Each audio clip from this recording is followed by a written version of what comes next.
സിറിയയിലെ പ്രശ്നനഗരമായ അലപ്പോയിൽ വീണ്ടും ആക്രമണം. വിമത സൈനികരെ ലക്ഷ്യമാക്കി സിറിയൻ സൈന്യം നടത്തിയ ക്ലോറിൻ വാതക ആക്രമണത്തിൽ ഒരാൾ മരിക്കുകയും ഡസൻ കണക്കിന് ആളുകൾക്ക് പരുക്കേൽക്കുകയും ചെയ്തു.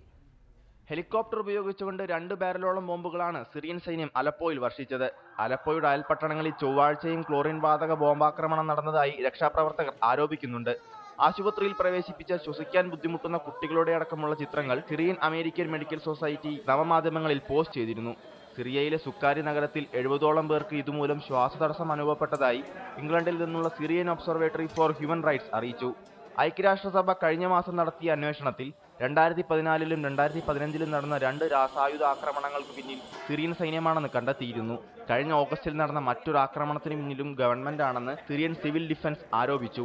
അതേസമയം അലപ്പോയിലെ അധികാരം നഷ്ടപ്പെട്ട ഭാഗങ്ങൾ തിരിച്ചുപിടിക്കാൻ വിമത സൈനികർ നീക്കങ്ങൾ ആരംഭിച്ചു. കഴിഞ്ഞ ജൂലൈക്ക് ശേഷം സിറിയൻ സൈന്യം ഇതാദ്യമായാണ് അലപ്പോയിൽ ഉപരോധം സൃഷ്ടിക്കുന്നത്.